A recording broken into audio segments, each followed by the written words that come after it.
On this episode of Road Dirt, Rob and Neale ride the Royal Enfield Scram 411. Stay tuned.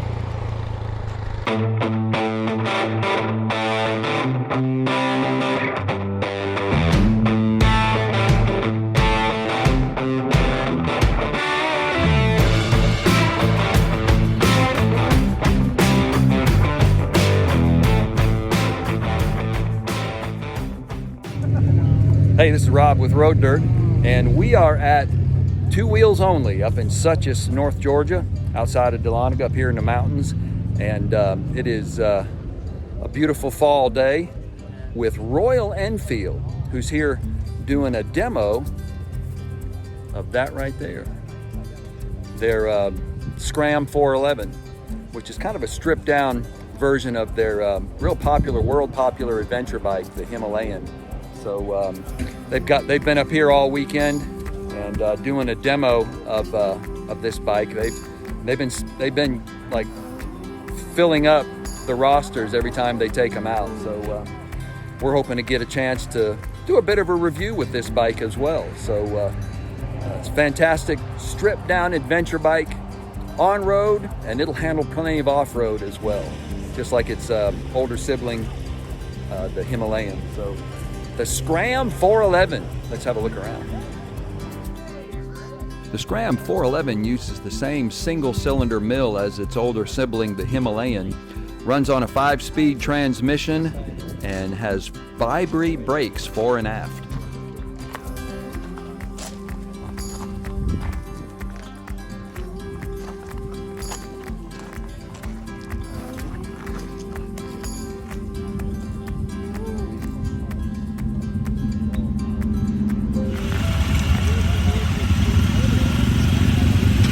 Two Wheels of Suches is a pretty ideal location to be able to take these bikes out and get a test ride on them. I think they're doing a loop of about 10, 12 miles, something like that. Most of it on the road, but they're apparently hitting some dirt and gravel roads with it as well. Test its chops as a true dual sport.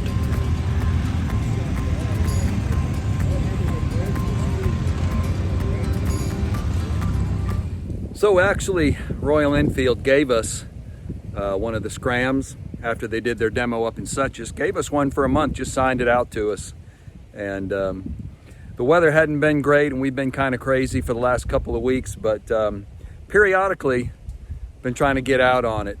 And this is really the element that that the Scram really shines in, like the Himalayan. It's basically a stripped down Himalayan, and it likes the dirt. So we're going to go play in the dirt for a little bit.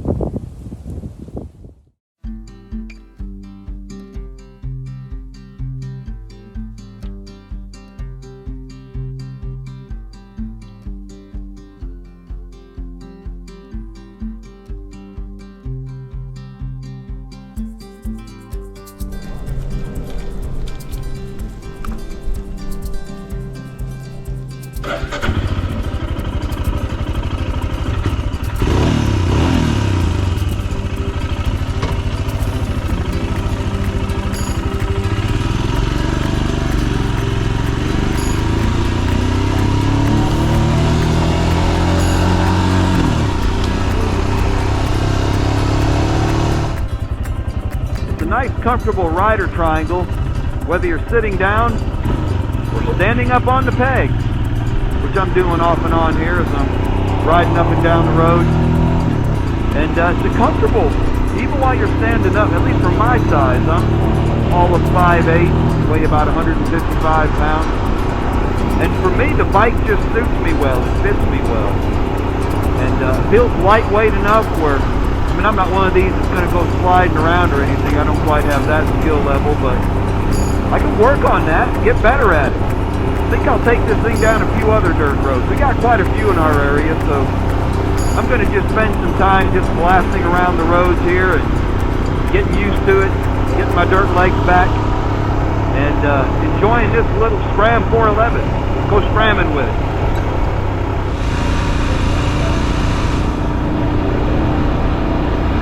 I think I like the Scram better than the fully kitted out Himalayan we had a couple of years ago. Seat height feels just a little bit lower. Of course, a lot lighter without the hard bags and things like that all over it. I just dig this. The Himalayan is a full-on adventure bike. I think I'd classify this as a, you know, a light, quick, clickable dual sport.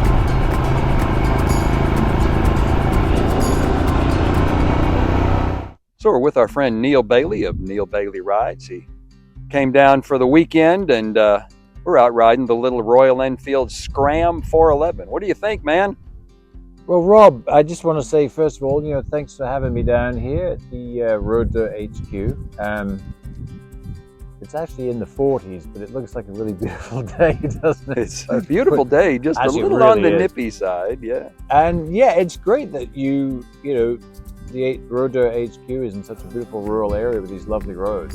Absolutely. And yeah, I've really been excited to ride the Royal Enfield Himalayan Scram here. I've seen the Himalayans, I hadn't seen the Scram, and as you were telling me, this is basically a Himalayan but without all of the luggage, a bit more of a stripped down version.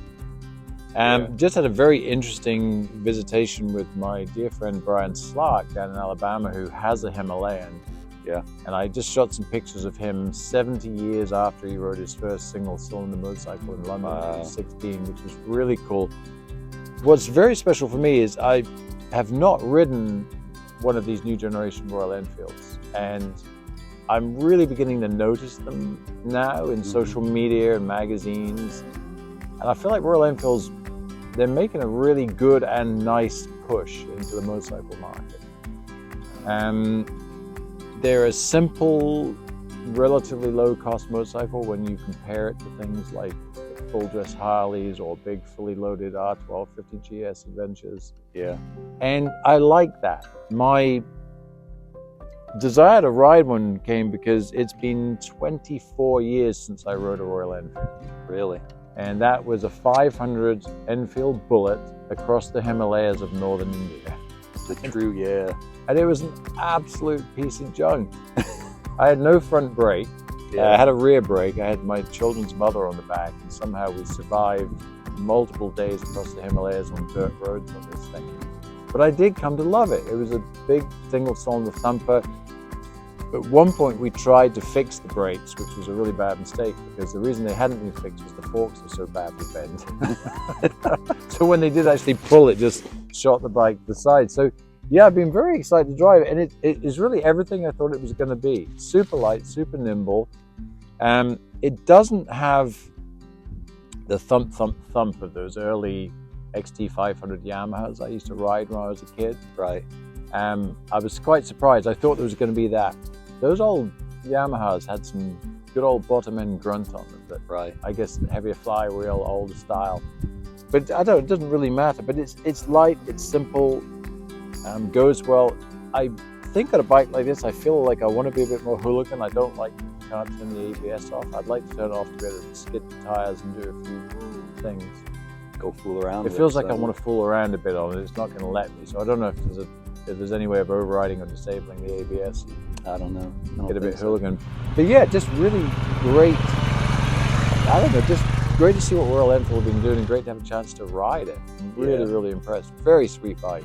I really enjoy the little Scram. I think I enjoy the Scram more than I do the Himalayan, just because of the fact that it is just a stripped down little dual sport that you can just go blast around on it and go run off into the woods, and Well, I think I've enjoyed it myself. Yeah. I think what I like about it is that sitting there thinking about Brian Slark. 70 years of motorcycling, starts on a matchless 250 single when he's 16, and here he is nearly 86, and he's riding a Himalayan. He's on it. He has ridden everything and raced everything in the intermediate years past, and here he is back at a simple single-cylinder bike. And I'm sitting thinking about my career in life in motorcycling. Here I am 23, 24 years later, back on a simple single-cylinder bike from the first time I rode it. And motorcycling's got so expensive and so complicated. And what this is fun. A young person can get on this bike and not be intimidated. They can get on and have some fun. They can get on and have adventure. And I think that's the really key to what I really like what Royal Enfield are doing. And old farts like you and I can hop on something like this like your friend Brian and just love the heck out of it. Just ride. And he's ride going to the love stuff, the yeah. heck out of you calling him an old fart.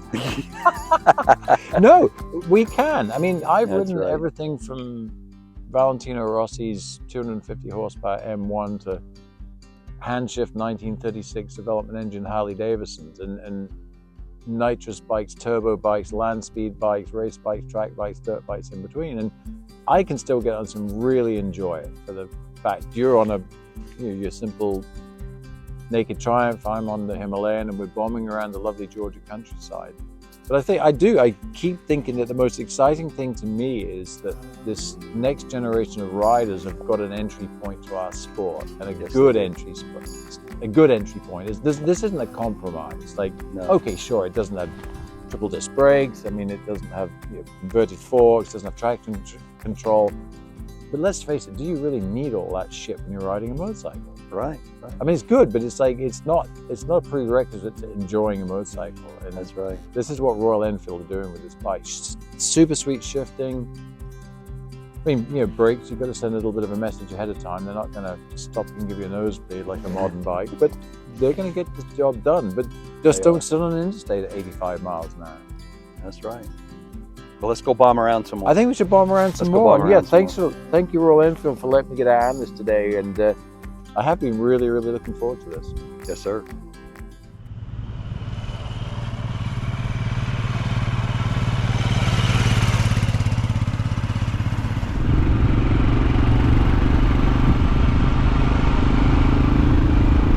So here we are, Neale and I both on the Scram. And you know, in so many places in the world, motorcycles are not only for enjoyment, they're essential to individuals, families, businesses. So we thought two full-grown males hopping on the Scram and let's test it out, see how it does. Of course, it's a 411 single, so, you know, it's straining a little bit, but the suspension's fine. Man, it's holding up well. Maneuverable still. I can see why they use these in other parts of the world, India, Far East, Central and South America, Africa, and multiple people on them carrying all kinds of things. They really are quite essential. So, doing fine. Tough little bike.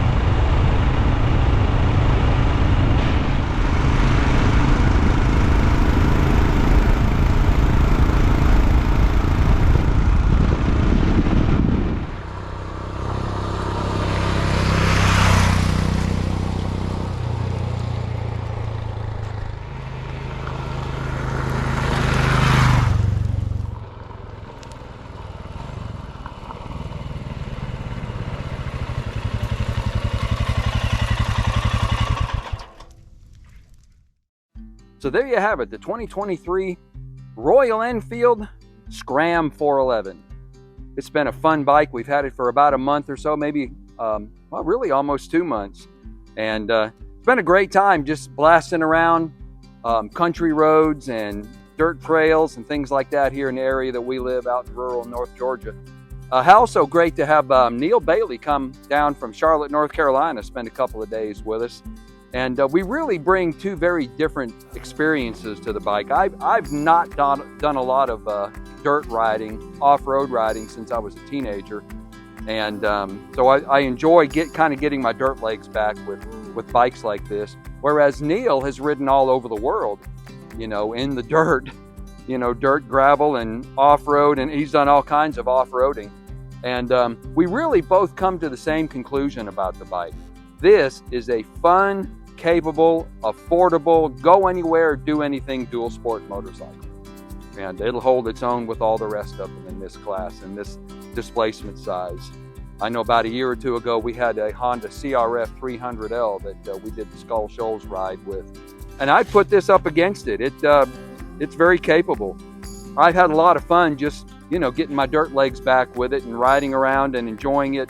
A lot of off-road, as you saw in the video, just taking some time and just going finding this dirt road and then taking off down that dirt road and then this one here. And, you know, getting more confident in the dirt again since I'm mostly a street rider. And we really both enjoyed just its capability and its versatility.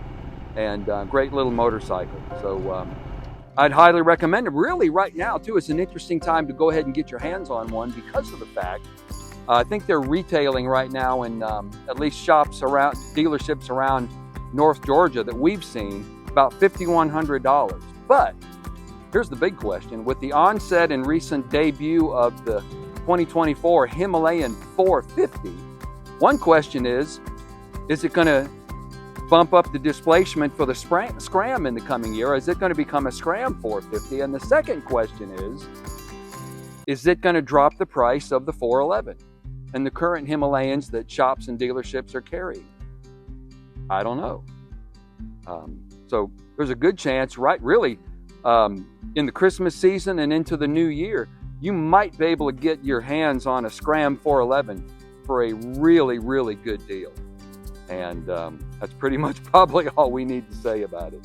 And I tell you, to be honest with you, if I were to get back into the dirt and start riding dual sport and stuff like that, like Phil and some of the other guys that we ride with, I think I'd probably do it on one of these, just because I've gotten so comfortable on it, and it's got just enough power where you can get out on the open road and not feel like you're winding it out, and very capable.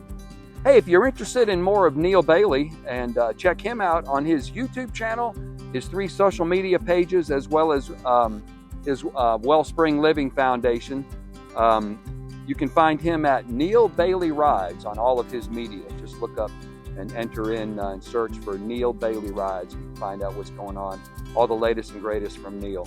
And also check us out. We're on social media as well, Facebook, Twitter, and Instagram. All of those are Road Dirt TV. And definitely check out our main media site, where me and Neale and Joshua and Ted and Phil and all the other guys contribute and write stories for you. That is on our e-magazine, we call it. It's roaddirt.tv. You can check us out there as well. All the latest and greatest in the Road Dirt universe. We've also got a Spotify music playlist called Road Dirt Classics, just about 25 hours worth of road music when you're out on the open road or you're wrenching in the garage, something like that. As well as a podcast. Check us out on our podcast called Road Dirt, which is hosted, I think, on Anchor, Spotify, Apple. It's on several of those platforms as well. So, hey, until next time, this is Rob with Road Dirt.